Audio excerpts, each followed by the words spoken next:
Dr. Eli David, I want to hear your story. I'm a big fan of your stuff on X. I get all of your posts, and you're so funny and sarcastic. I love that because I think we need to laugh in the face of the ugliness that we see in the world today. And so tell me your story. I know that you're a professor, a businessman, you're into AI, which always makes somebody sound really smart. And then your X account probably, I think at some point blew up because after October 7th, or were you as big on X before October 7th? Before October 7, I had, I think, about something like 400,000 followers. I was already had a big audience, which was two types of people. One of them, artificial intelligence, AI entrepreneurs, scientists. I'm an AI scientist, entrepreneur, founded several large Israeli AI companies, published many papers. So I've had that kind of audience. And I had the kind of conservative, more right-leaning, libertarian audience. But until October 7, I never posted anything about Israel, Middle East, and all of that. And I and I started not because I refrained, because that was not my audience. There was so many other people who were doing that. I started literally posting nonstop about Israel from something like 7 a.m. on October 7, when I was in the safe room and we were hearing sirens in Tel Aviv, and I was watching on Telegram the footage of the atrocities being live streamed by Hamas. So I just used it to communicate to the world how I feel, and that's what I've been doing for the past year and a half. Well, I remember October 7th, and it's the Sabbath here in America, and I keep Shabbat. And so normally I'm not watching the news, but I was watching something about the Bible because that's what I do on the Sabbath. And I see this stuff coming from Israel, and that's the only reason I knew about it. And that's when I decided at some point to start posting on X because that I had the same motivation. Okay, just for anybody who's watching this, the 500,000 or so, would you go and subscribe to my X because I have 1,000 people there. I'm a baby on X. So, and you teach AI science, don't you? Where is That's that? right. In Israel, in Tel Aviv, in one of the major universities here, What's it many called? students, Bar-Ilan University. Bar-Ilan. Oh, I love Bar-Ilan. Isn't Mordecai Kadar from Bar-Ilan? Do you know Mordecai? Of course, he's Oh, amazing. I love He's Mordecai. an amazing person, very smart, one of the most knowledgeable people I know about history, about Middle East. Fascinating person. He, I always think of myself, I actually will say things, and I don't mean it this way. I met him on YouTube, one day. And I feel like I know people that I meet on YouTube if I really love them. And he is extraordinary. There are so many people that I've just come to know more about Israel, and I read tons about Israel. And I think that anybody who does and reads their Bible um, will love Israel. Okay. I just love Israel, and for biblical reasons and for American and geopolitical and all these other reasons. But Mordecai is one of those guys. He had that special plan. Let me jump right into something that might not be your forte. So you tell me if you don't really have much to say about this. Mordecai had his little, we always hear about the two-state solution, which has just always been uh, uh, a mistake. It's always been a fool's errand, in my opinion. And October 7th, I believe, proved that out very well, though I don't think you needed to wait till then. I think the so-called Second Intifada should have convinced anybody who was paying attention. But I saw Mordecai come out with, instead of the two-state solution, like the 7 or 8 state solution with his Emirates. And now, have you read Ambassador David Friedman's book, One Jewish State? It's brand-ish new. So he's got a plan that I think is brilliant. It kind of is reminiscent of Mordecai Kadar's. What are your thoughts about what happens on the other side of all this realignment in Israel? First of all, as you correctly said, the two-state solution, it was a two-state delusion. And for anyone who had any doubt on October 7, we saw what they mean. They don't want a two-state solution. Whether you hear what they're saying in their territories or in protests in Europe or encampments in U.S. campuses, it's always from the river to the sea. That's what they want. So we, the Westerners, we can negotiate between ourselves and decide, well, this is a fair result. That's what they would want to. They don't want that. This is all kind of negotiation between us. The other side, to their credit, they have been very clear and very consistent for decades. They want the Jews out. They want the state from the river to the sea. Now, assuming the Jews are not going out and we are here to stay, of all the different solutions proposed, I think something along the lines that Moti Kedar has suggested makes lots of sense. And it makes especially lots of sense here in this area because look, there is no such thing as as Palestinian ethnicity. Even Yasser Arafat, he was born in Egypt. He was an Egyptian and later tried to say that he was born in Jerusalem. He was an Egyptian.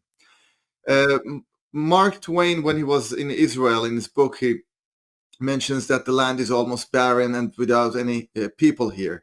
We see that with the Jewish immigration to Israel, wherever the Jews immigrated, more workers for jobs came from Transjordan and Egypt because there was more work here. So what some people call today Palestinian people, it's actually a mix of all the different ethnicities here. And within Palestinians, the main loyalty, the main allegiance is to their own tribe, as Mordechai eloquently mentions. You see it with an infighting within them. Whenever there are different factions fighting each other, even within Palestinian Authority cities, there is some quarrel over some family or business issues. And then you see tens of people getting killed. Each clan is killing people from the other clan. So the loyalties are to those of several strong clans. So it makes sense, much more than any other alternative solution, for giving them this kind of autonomy so they manage their day-to-day, and that's a solution that makes most sense, or something along those lines. You know, David Friedman, I interviewed him about his book, and I was already on board before I read his book because I was already going that direction. Um, but the idea that America is, Puerto Rico is, oh my gosh, I can't even think of what it is. What is the technical term? I'm sorry. But anyway, what Puerto Rico is to America could be what Ramallah or Gaza is to Israel. Puerto Ricans do not, this is David Friedman's approach. And he said, look, Elizabeth, the details, I don't know. And fair enough. He's putting out a large overview plan, but obviously the details have to be, weighed and discussed. But the idea that they don't, that they benefit from the prosperity, the jobs, they're not fit to govern. I say that, which would be offensive to people like Cenk Uygur, who would scream and call me names if I said that to him, which I would say it to him. They're not fit to govern because they obviously for the last 100 years since Hashemi al-Husseini have proven that they are completely unfit to govern. And I think that that's something psychological, that if you found a nation or a people or a movement on hatred and annihilation of another people, that's not a really good foundation. We have the Constitution, Israel has the Bible and history, and Hashemi al-Husseini kill the Jews wherever you find them. That will make God happy and history. Um, that's not a good start. And so I think that with back to Ambassador David Friedman's idea is that these are not a people, as you say, an ethnic group. They become part of Israel, benefit from Israel, but once they're given sovereignty, the big S word, right? Once they're given sovereignty, they would be able to have a military, and we'd be putting on steroids their ability to do what Sinwar did on October 7th. Absolutely. I like the Puerto Rico analogy, but there is one major difference. People in Puerto Rico are not taught from kindergarten that they want to come and massacre Americans. They don't teach from the ocean to the ocean that they want. That's not what they teach. So That's a good point you make there. look, I think as long as I was watching I posted it on X also, that Palestinian kindergarten TV show, that they asked, there's a beautiful little children, and they asked them, what's a policeman supposed to do? So a little girl says, to catch the thieves. And he says, yes, that's right, to catch the thieves and kill the Jews. So that's what they teach them. What do you expect to happen? That's what they learn. So as long as that's the mentality, I don't think any solution is viable. Not two-state, not three-state, not the Mordechai Kedar state. No solution would be viable. The first step, without which everything else is irrelevant, is change education from the bottom up. Not to teach them to love Jews, but to teach them to love their own lives, to teach them to value their own prosperity over that of killing Israelis. There was a TV interview before October 7 that there's a Palestinian family from Gaza that the boy, it was 9 or 10-year-old boy, had a kind of very complicated cancer. And he was being treated in Tel HaShomer Hospital near Tel Aviv, the largest hospital in Israel. And they cured him. So from certain death, he was cured. So the Israeli TV journalist, was interviewing the mother of that boy while they are at the hospital. The boy is next to her, lying on the hospital bed. And the lady says, the Palestinian lady, of course, I'm very thankful to Israelis. They saved my child. Thankful to the doctors. Thankful to everyone. All the good things. And then the journalist asked her, wouldn't you want your child to become a shaheed, a martyr? And she says, if it's for liberation of Jerusalem, then yes. If for liberation of Quds, said, what? Israelis just saved your boy's life. He's here. Would you be willing to sacrifice his life for killing Jews? And she says with a big smile, if that is for liberation of Al-Aqsa, then yes. How can you make any peace deal with that? Even discussing peace is delusional. First step, changing the education, bottom up, kicking the UNRWA terrorist organization out of those areas, using moderate Arabs. Of course, you've seen the video of the Emirati foreign minister a few years ago that said the biggest risk to the Western world is that the Western countries, the European countries, think they know Islam better than the Muslim countries. That's the biggest risk. You look at the United Arab Emirates, one of the most peaceful, prosperous places in the world, that people have personal liberty, they have freedom, because they are smart. They know that their own well-being is more important than everything else. And when you care for yourself, everyone wants to be part of that. I would love to see Emiratis to be in charge of the education of Palestinians. My dream is not to see Gaza in ruins like it is right now. My dream would be to see Gaza like Dubai, to see Ramallah like Abu Dhabi. And why But you, couldn't they be? There's no reason that they when couldn't they be other want, than themselves. only if they want to be. Another anecdote: when 20 years ago, Israel unilaterally withdrew from Gaza and we destroyed all Israeli settlements in Gaza to give all of them to Palestinians, there were some agricultural infrastructure there for growing some of the best tomatoes in the world. Israel was exporting that to Europe. So the European Union gave money to Israel to buy all of them, to give them to Palestinians, so that with their autonomy, they will have some businesses to run. Israel was fine with, of course, we're getting paid, we're not going to destroy that, here, take it. Within 1 week, Palestinians destroyed all of that because it was Zionist infrastructure.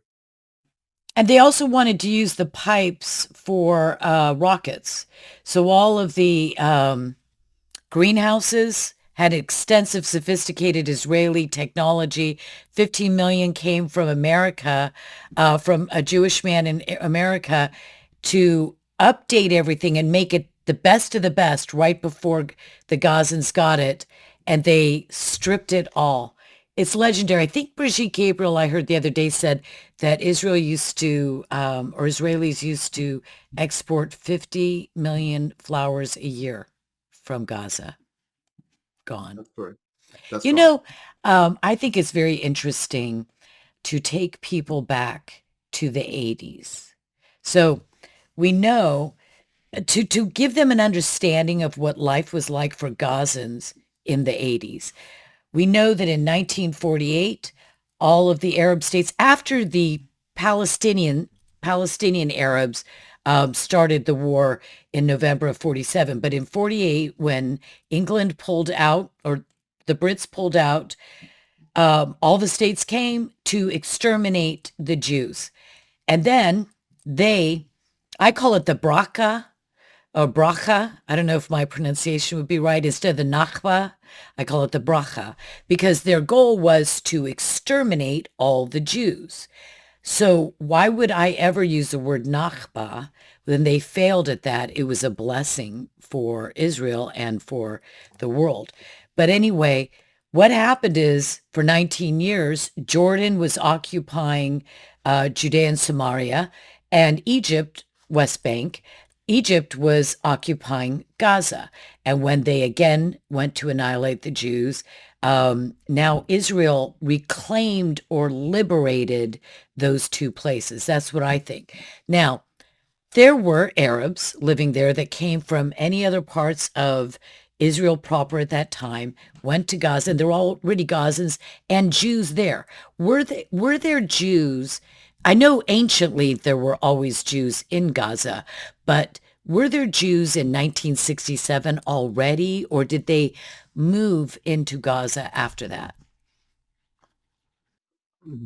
After the Independence War in 1948, um, essentially in all the territories that were not part of Israel, all the Jews were either driven out or killed. Oh, yeah, of course. The same happened even in Jerusalem. In within East Jerusalem, there were many Jewish neighborhoods. There was within the old city of Jerusalem, the Jewish quarter.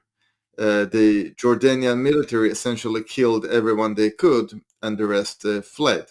So the Jews returned to those areas only after 1967, to Judea, Samaria, to Gaza. That makes sense. So some Jews went back, but Gaza didn't have a fence around it, did it?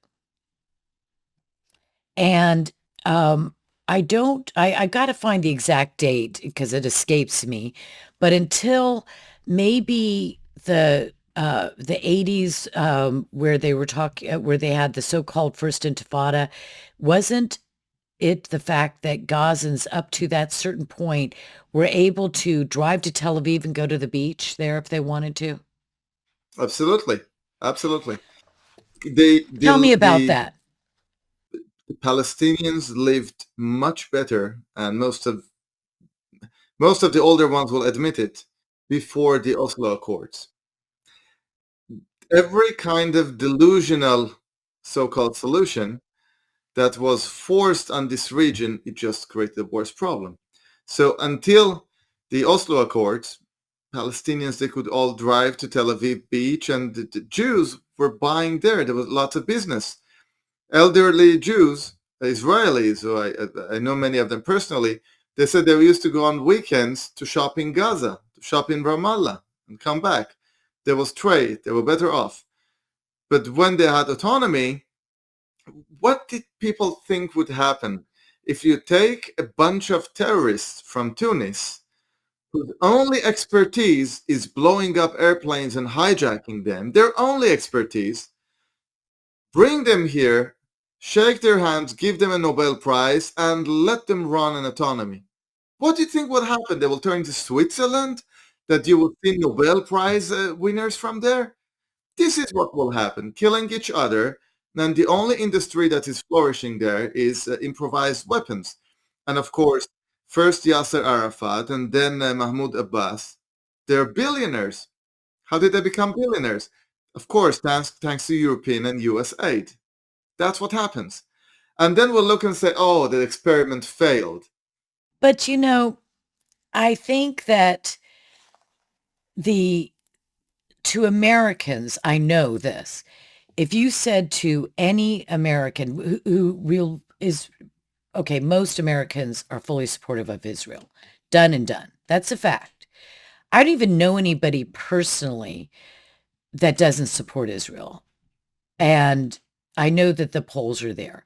But if you take this percentage, say 25% of the populace, and you ask them, or maybe even the people that love Israel, well, Gaza is an open air prison. They've been in an open air prison for 57 years, right? They've been occupied for 57 years. And a lot of people would say, yeah, I mean, they wouldn't know any better.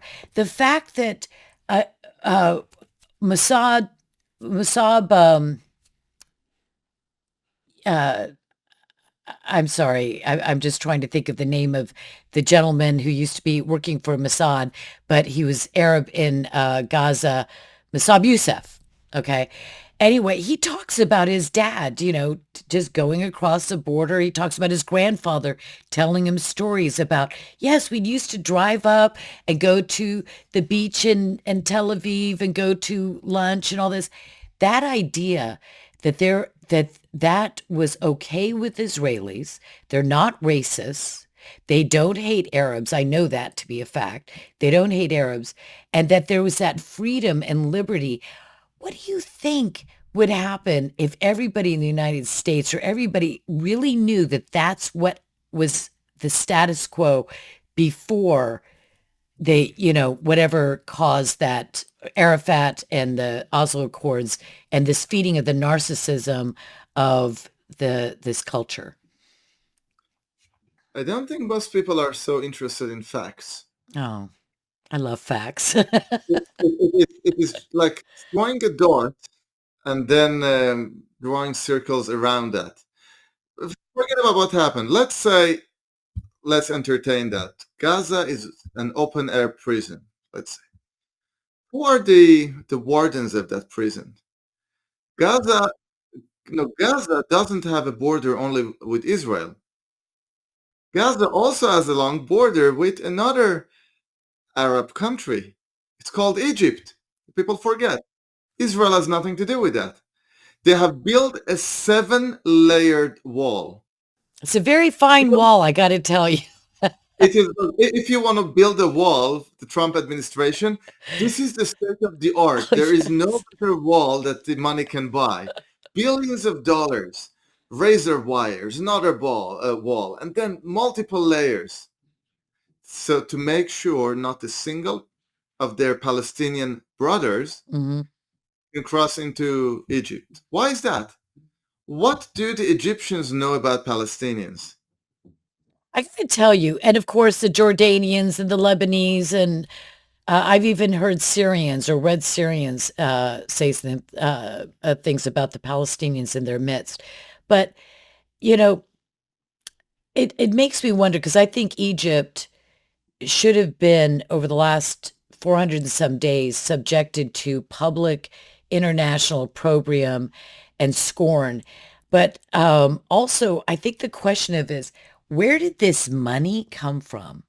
And how the heck did poor little Egypt, their economy is so bad, they're so unsophisticated in their intelligence that they didn't even know that all of these trucks were going in and out of tunnels, taking um, military equipment in, and that there are actually rocket shooters in the Sinai right underneath Egyptian tower, uh, viewing towers. And then suddenly they gained the money and the sophistication to overnight build this 7-layer wall and this entire complex and facility. Do you know anything about that? Like, where did somebody donate this money to Egypt to do this? It was a gradual process. It's not that one day the Egyptians woke up and say, "Hey, we don't want any Palestinians here." They never wanted any Palestinians here. And by the way, even when Menachem Begin signed the peace agreement with Anwar Sadat, Menachem Begin wanted to give Gaza to Egypt, but that was one of the conditions of Sadat. We don't want that mess. Nobody wants that mess. So the Egyptians since then used to have lots of forces in that border, and there was already a strong wall. But in the past decade, they just added more and more and more enforcements to that wall. But of course, that's only above ground. Underground, there were tens of tunnels crossing from Yeah, Egypt exactly because that's good money. good money. Smuggling money. Many of the officers of the Egyptian military that were serving near that wall became millionaires. Because they get One a can cut of every dollar. There's a tax, there's a fee. when Yeah, Israel in this war took control of the border, the Philadelphia axis, the border between Gaza and Egypt on the Gazan side, of course. Egypt Egypt was attacking Israel more vocally than Hamas. That it's not going. Egypt refused even to enter humanitarian aid through that border until now, by the way, because suddenly there is no business for those. they're not Oh, making, you know, the baksheesh or the Benjamins, as somebody would say. You know, exactly. I am a big advocate for strength. There's nothing I waver on when it comes to this subject. But I see in America that there are people capturing the minds of, you know, children mentally, right? We're talking about the TikTok generation. And when I was talking to Hussein Abdul Hussein yesterday, he was saying, Elizabeth, at one point I was that person many, many years ago. And I grabbed my husband's old kafia, like he's 70 now, but he grew up in New Jersey and his parents or grandparents were Syrian Lebanese Christian. And when he was a kid, about 15, he started flirting with this, cool Arafat. He'd get his newsletter every week or month whenever it came out. He says, I'm so humiliated or embarrassed by that. But he had a keffiyeh, which he can't wear now because we would never put that on, but it was his grandfather's or his father's. And we were talking about this yesterday. He said, Elizabeth, they will grow up. And if they are receiving the kind of education and input enough, light bulbs go off. And people like you and me and your husband and so many others, the light bulb goes off. We see that with MAGA in America, with Donald Trump. Light bulbs went off in the Hispanic community, the Black community, all kinds of people. I have hope that the people in America that are currently being deluded, not the deeply evil people, because I believe in evil, and not the leaders as much because they are knowingly brainwashing. But I believe there are a lot of people that have been sucked in and they can even be smart. They don't even have to be just TikTokers. What do you think about that? I think it's part of the trend of being part of the so-called current thing, when I see that the encampments in Ivy League universities, not just encampments, the rampant anti-Semitism in Harvard, in Columbia, in the most prestigious universities, there are some evil people there. There are some true jihadist people there, but the vast majority of those students, they are ignorant and they want to be part of the cult, to feel good about themselves. And I see that again and again. Another very similar thing to that is the climate cult. Of course, we care about the environment, we care about the climate, but it became a cult. If you don't use a paper straw, you're destroying the world. You're a bad person. Never mind that the vast majority of carbon and pollution is emitted by China and India. It doesn't matter. You need to use a paper straw, otherwise you're a bad person. And we saw Greta Thunberg, that child who came out as a full-fledged jihadi. And the other day she was with the Palestinian kafia speaking in Germany, and she was shouting, F Israel, F Germany. I know. She's in Germany. And she's laughing. It was like she was drunk or something. I'm not saying she was, but she was like she thought that was a really big point she just made. She's in Germany, Exactly. F But you Germany. can move one area after other, you see the same cult. Before that, after that climate cult, we had the COVID cult. Of course, COVID is a real virus. It was deadly to the elderly. Those are facts. But it became a cult. If you don't triple mask, then you are No, I anti. saw a picture the other day. By the way, I like to ask this at the beginning because we were talking about the name Hussein, Husseini, spelling and all this yesterday at the beginning. And I've been wanting to say, I always call you Ellie. And then my booker's saying Eli. And I'm like, who's this Eli guy? And I said, no, I think it's Ellie. And she said, no, really? Really? So we went back and forth and I said, I'm sure. So tell me the truth. In Israel, if an Israeli says hello to you, does he say Eli or Eli?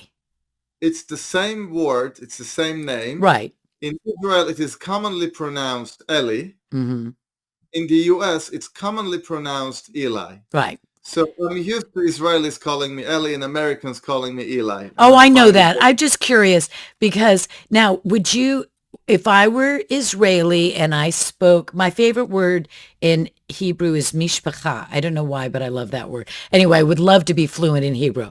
If I were an Israeli and I actually knew Hebrew, would I say Eli David or David? Israelis David, Americans Got it. David. I just wasn't sure if your name was Eli David or what. Okay, back to Greta or wherever we were. I think I took us off. You see the same things.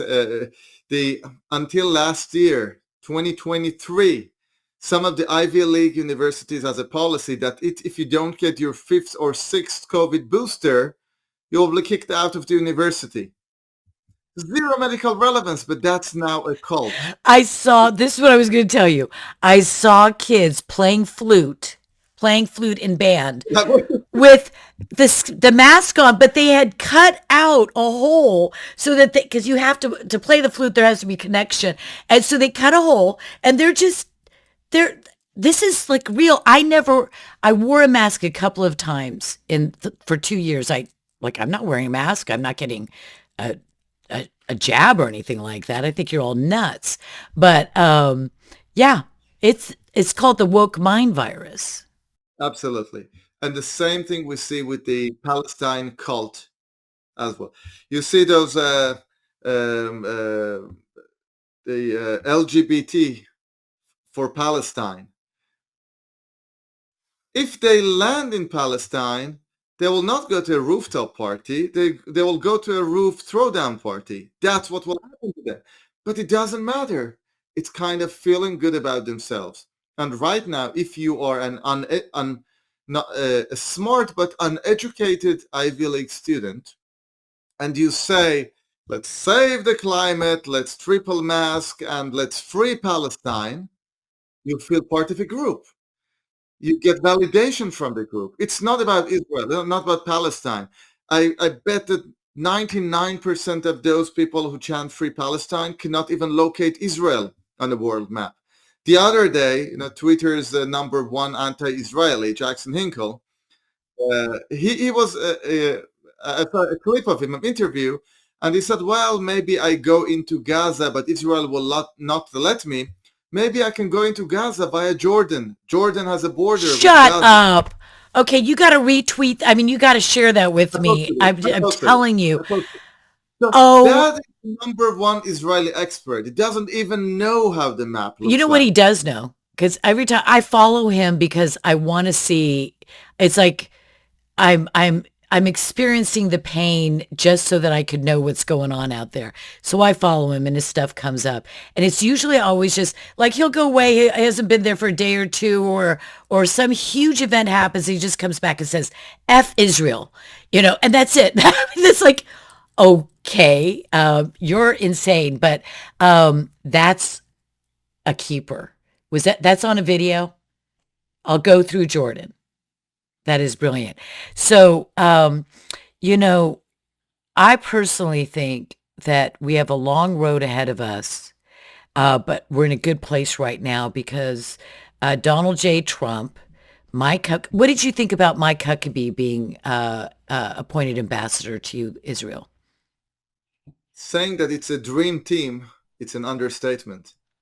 Isn't he the first Christian that's been an ambassador to Israel? No, no, we've had Christian ambassadors, Uh, but Mike Huckabee is more Zionist than 99% of Israelis. I'm right there with them. We're sh- I I was love talking to him.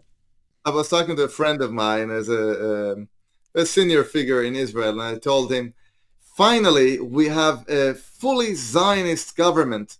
Now we need to apply the model to Israel too.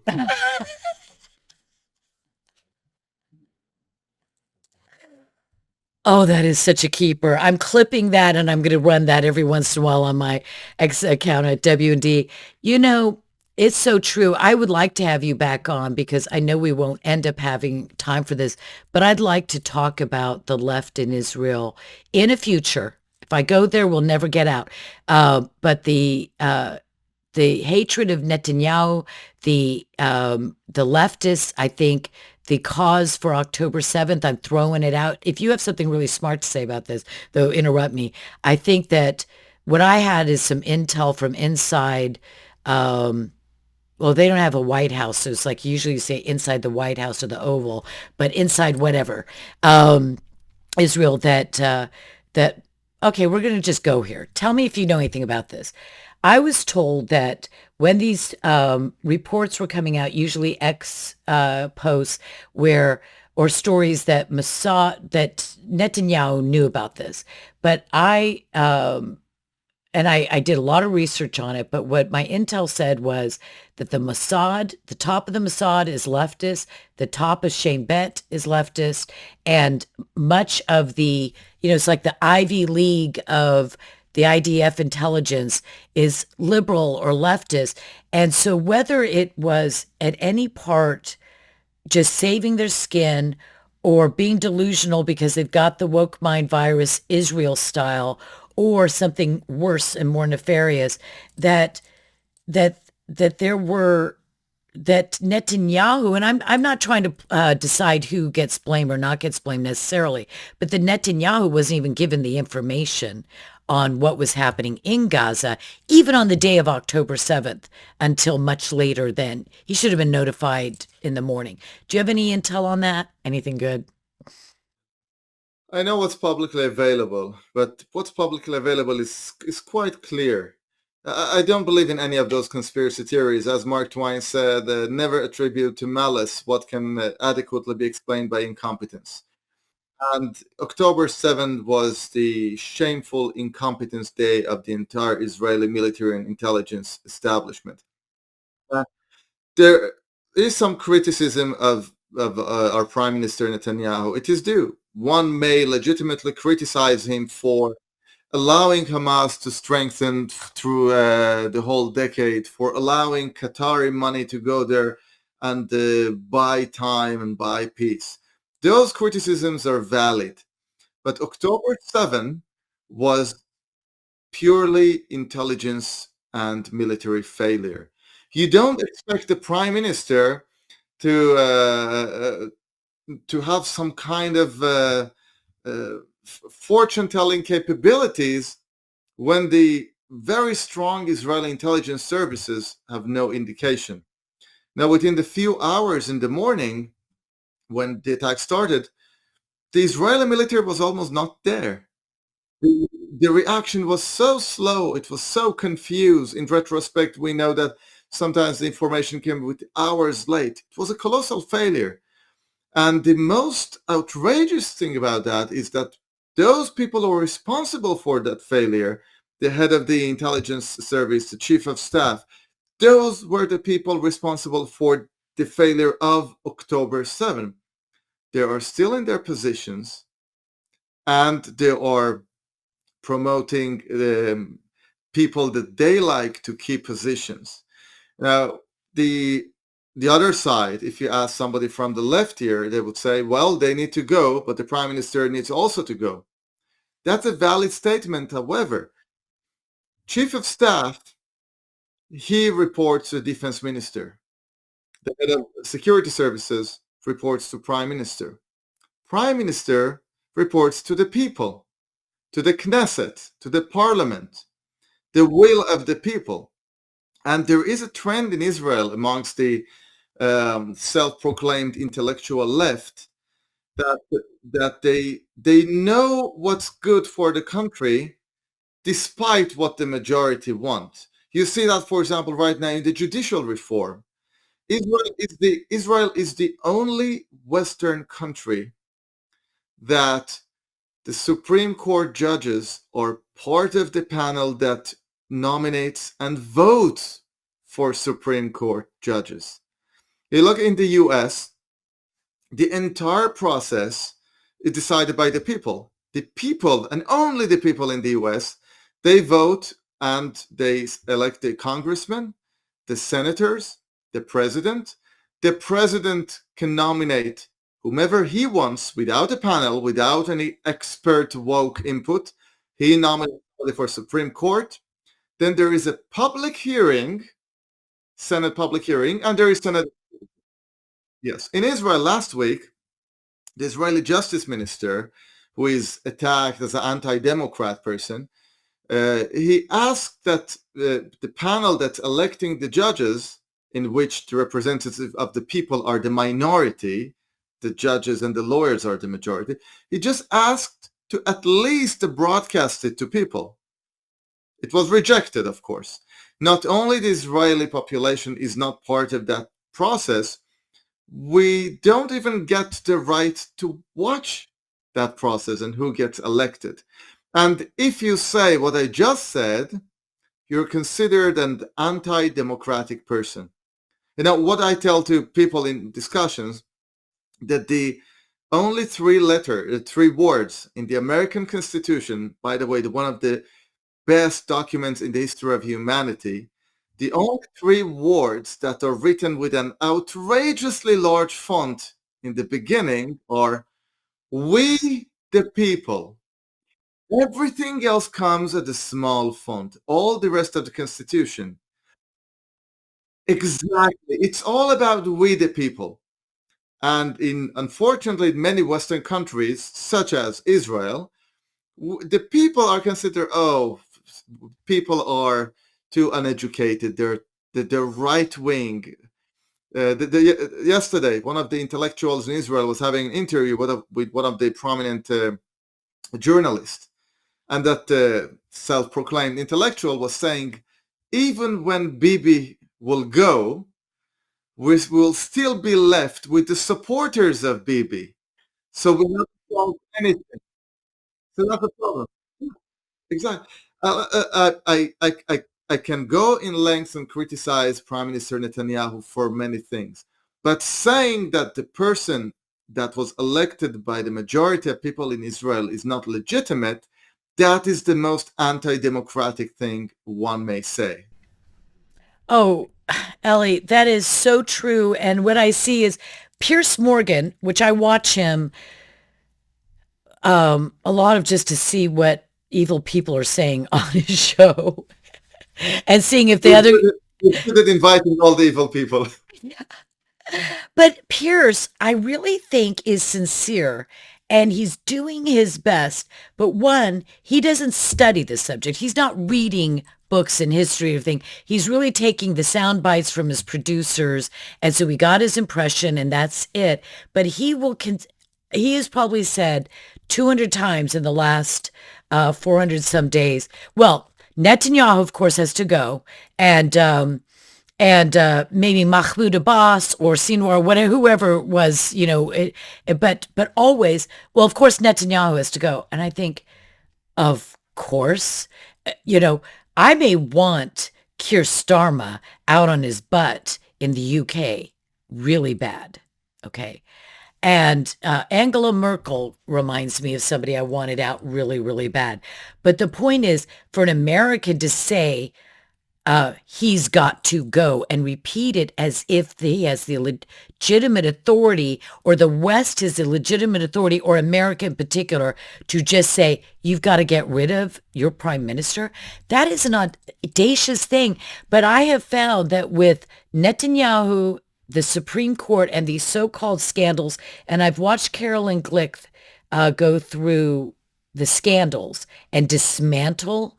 It's lawfare Israeli style. It's the Supreme Court and wokeism Israeli style that is affecting your nation in miniature because you're so little. I can't even imagine how deep a deep state could get. America, it's like we're so big, the trillions of dollars.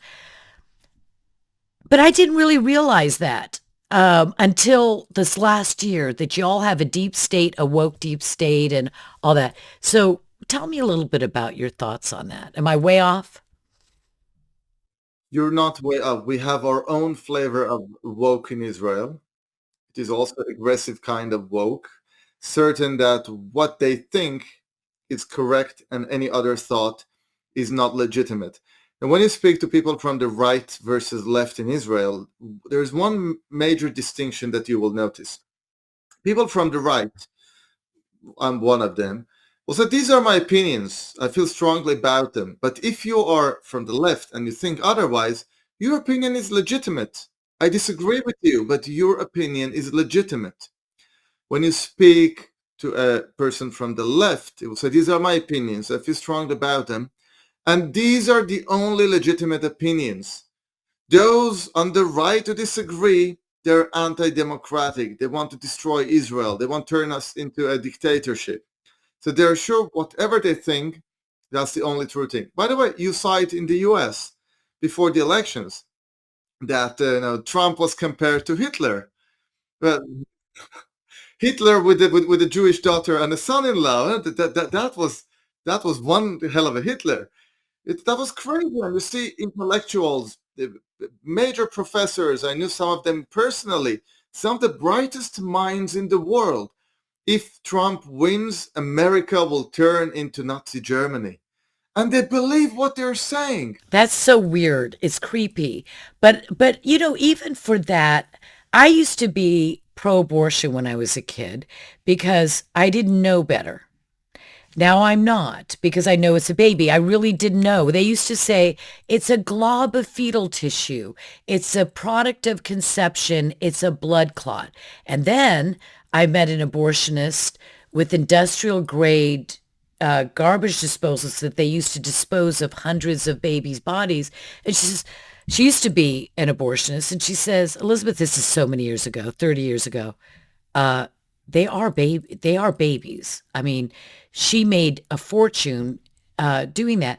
And so I think there is a point at which that we all just with that magic fact that realigns you, that you can change. And I think a lot of those Fruit Loops that are woke right now can be changed. That's kind of my mission. I've decided I'm going to start doing some short videos besides my long, in-depth interviews on some of these questions. And I know a lot of people are doing it, but I think you can't have too many. I think you have to like having videos of 1980s Gaza and the people streaming in and having hummus in Tel Aviv or something. That's educative and it really enlightens and everybody has that light bulb moment. Or they're so deep in the dark, they're never going to change. Um, so what are y'all going to do about the wokeness? I know what we're going to do. We have Donald J. Trump and Elon Musk and Vivek Ramaswamy and all the gang.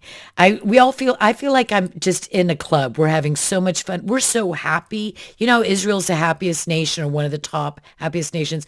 America can rival you now. We are walking this far above the ground. Every day, my mother, who's 89, says to me the other day at the dinner table, I wake up every day now and I'm happy again. It's like the whole world is in front. Well, you don't have that much time, but at least when you go, you're going to be happy. So we have Trump and he has magic sauce. Not everybody's going to have, well, Milei is a Trumpy kind of a guy, right? So what Amazing can person. so, I always worry about post Netanyahu and like, who are you going to get? Do you have a deep bench there? Because I don't know anybody who could step into his shoes right now. There are some very bright people on the right in Israel. Um, Actually, in Israel, historically, the right wing was um, we had the socialist leftists, and even a big part of the right was politically right wing, but also socialist. That was kind of weird thing in Israel. Thankfully, in recent years, we see more and more right wing people who are becoming also right wing economically for personal freedom. You saw that, by the way, unfortunately, during COVID in Israel. Israel was the only Western country for which the right wing was competing with the left wing, who is going to go crazier with lockdown, mask, and vaccine mandate. But we're improving. Now in Israel, Javier Milei is considered one of the most followed people in Israel Shut up. That's because people wonderful. see what he can do. He's a personal hero of mine. What he did to Argentina, by the way, today it was announced that they're officially out of recession. I saw that. Amazing, amazing what the guy does. And he's In the so U.S., fun, but he's like Trump. He's fun. He's got his chainsaw and he's cutting things and he's on stage and he's having a great time. And that's what you feel like with Elon when he's up there doing his thing. And Trump, I do the Trump dance every day because I can't help myself. Having fun is part of it because that really chaps the left too. The woke hate when we have fun because it's sort of like, how dare you have fun? You know, you're Hitlers. You can't have fun. So tell me about Israel. What's going to happen?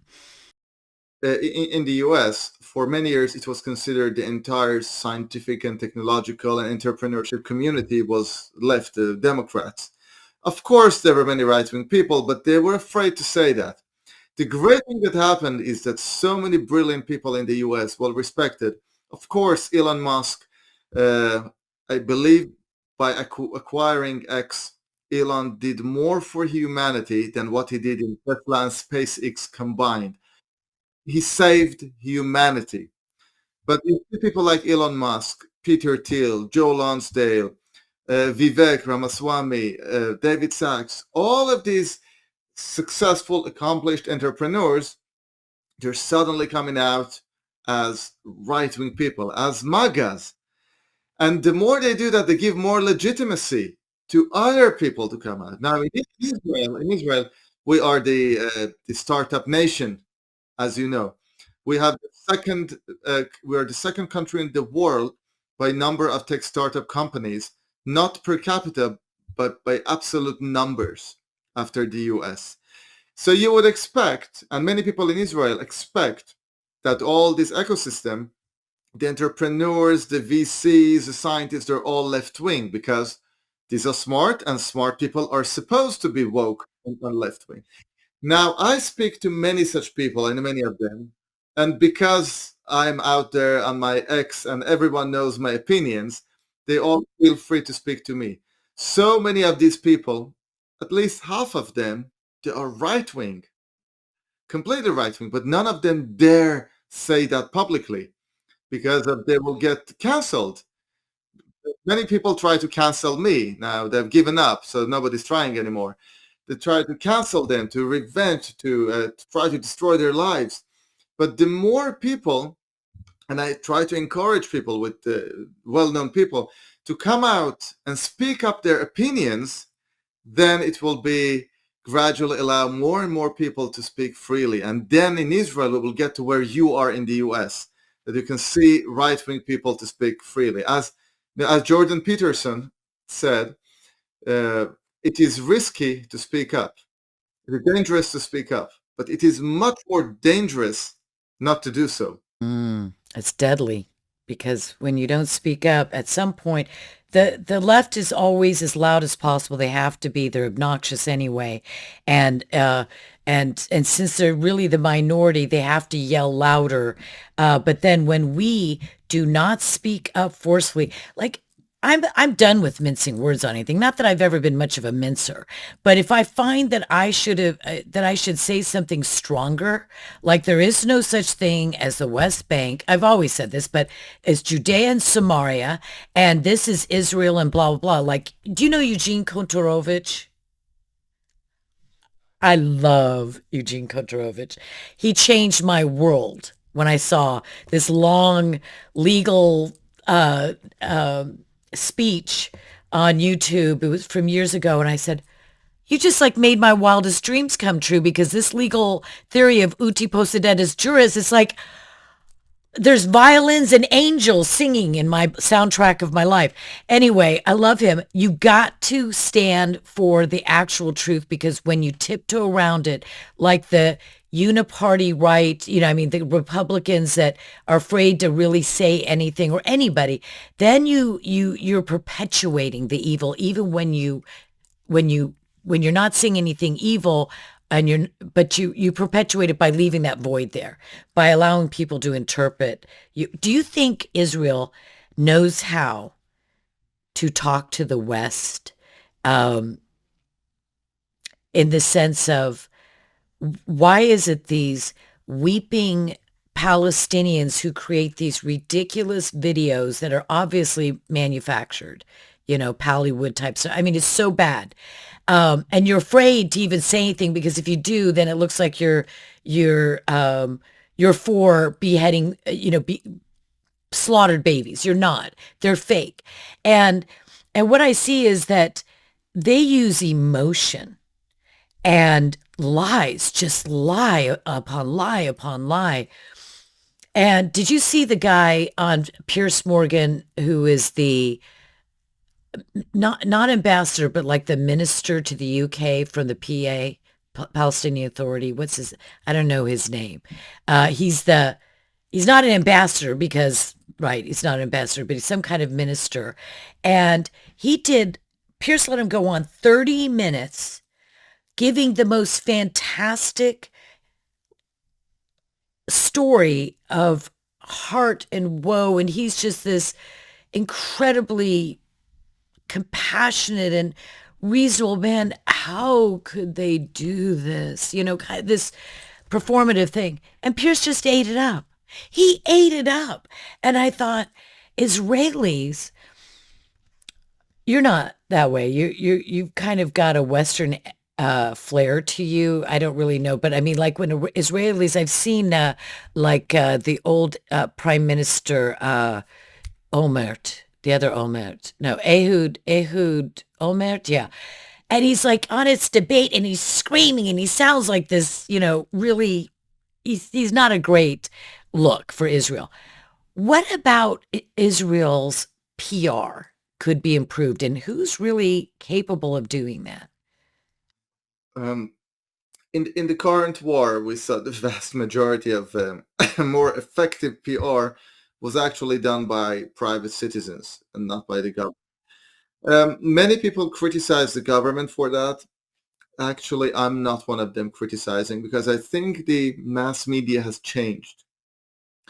We are now living in an Instagram X world in which people want to hear other people.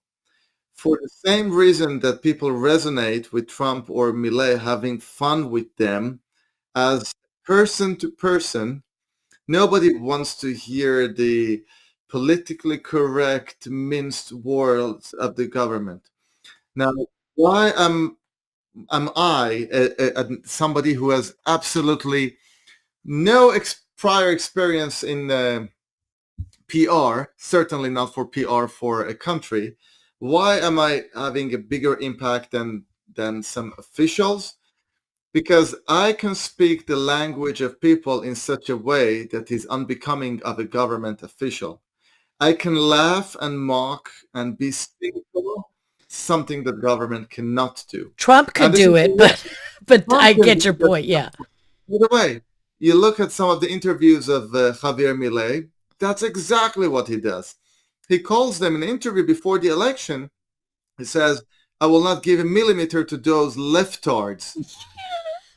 And they say, what are you saying that? It's so disrespectful. I will not repeat what he said. It's too vulgar. But he said, I shove what they say to a certain place because that is what they are worth. The idea that these leftards have killed hundreds of millions of people in communism and socialism. So there is no reason to respect even what they say. Of course he's exaggerating. Of course he's speaking comically with going with a big chainsaw, but that is what resonates with people. So I know that the government here is struggling with PR and conveying the message. I'm not sure even with more effort they can still win the argument. And if there are educated people or people who want to educate themselves, all the information is out there. Information that I am posting on one hand and Jackson Hinkle is posting on the other hand. He thinks Jordan borders Gaza. The information is there. Just go and check. But if you're a European who just sees some photos of Palestinian children, that not all of that is Hollywood. Some of them are really die because the terrorists hide themselves within people, within the civilians. He looks at that and say, there are Israel is killing Palestinian children. Israel is the evil side. If that is the only thing he sees or she sees, and they are not open to following up and trying even to learn a bit about it, then there is no way for us to sway their opinion. You see a heart-wrenching photo and you reach a conclusion, and that's it. And no argument in the world can compete with that dreadful photo. Is the absolutely the our children, students, young students in Israel, are they given, do you believe, an adequate education that explains the history, like going back to Hashemi al-Husseini, going back to the Mamluks? If you don't know what happened to the Mamluks and the Ottomans, and if you don't get this history, um, I think Israelis should have a better grasp of history than almost any people in the world besides Americans, because much of what we have to defend, I think at its foundation, is based in history. The truth is in the history. Do you think Israel's education system is emphasizing that enough so that they come out knowing what they need to know? The Israelis finish school knowing much more about history than most Western countries, but not even nearly adequate amount. Even in the education system, we have the woke mind virus is very deep there as well. If within the Israeli military you see the woke mind virus, then what's your expectation? The education system. So even people, some of those woke administrators, they don't feel comfortable saying, "Look, these are the history facts. This is our land, Judea and Samaria, Israeli." There's always on the one hand, and then on the other hand, and then other people say. So what parents such as myself do, we try to fix the public education uh, with at-home education. Oh yeah, homeschool all the way. Where are your family from? Tel Oh, Aviv. Tel Aviv. Well, so did they go back to the 1800s in Tel Aviv? So they Uh, were some of those from different parts of the world, from Western Europe, Eastern Europe, Middle East, a mix of all of them, and some of them here, just almost like all just all Israelis. kind of like me. Okay, so I want to close. I could go on because you're such a delightful person and fun to talk to. Um, I'm going to give you the name of a person. I want you to tell me what you think about him and what somebody like me and others do to expose them. His name is Jeffrey Sachs.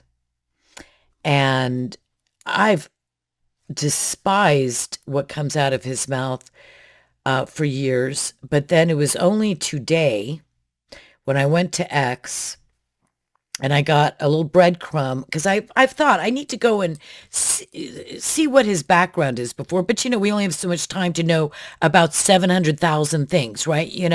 And so today I was on X and I saw Daniel Greenfeld having done a series of posts on uh, Jeffrey Sachs, and I was floored by who he is, what he teaches, what he believes. And I see men like him they're like the Mearsheimers. I don't know what the deal is with Glenn Greenwald and um, this Jeffrey Sachs. They're all different. I mean, they're all, have different backgrounds and everything, but they are so persuasive to one, um, to somebody who respects perhaps an intelligent sounding person or whatever, but they are to me anti-Semitic to the core. They are not for the things that I believe as an America First person, as a patriot. So what do you think about Jeffrey Sachs, and what do you think you, myself, and others out there should do to counteract this onslaught that we've had of these schmoes for the last year and a half or so? Did you watch his interview with Tucker? I didn't get to see it yet. We're personal friends with Tucker, and I'm very sad about his guests that he's got on. And I want to work in the realm of persuasion. In other words, I've been to his home when he used to live here in DC, and my husband texts with him. And I love Tucker as a human being and as an American, but I I've made it my mission that I'm going to be working on to start addressing these people like Dave Smith and Mearsheimer and all these propagandists out there, because I think that if we lose MAGA on the Israel thing, if MAGA loses really good people about the Israel thing, it's going to be, forget Israel for a moment. It's going to hurt MAGA. And I don't want to do that. Knowing that, I wanted to have full disclosure about Tucker, but all I saw that jackass say is when Tucker said, well, what is Greater Israel? Because I suppose he had mentioned it. It was the big setup, right? I'm assuming. I got to watch the whole thing. Well, what is Greater Israel? This was his definition of Greater Israel. Judea and Samaria, commonly miscalled the West Bank, Gaza, which was part of Israel for millennia, and or at least hundreds and hundreds of years, and the Golan Heights. He called that Greater Syria. I thought he was going to come out and say, Egypt, Iraq, part of Saudi Arabia, of course, Jordan, Syria, Lebanon, or whatever. I thought he was going to go there.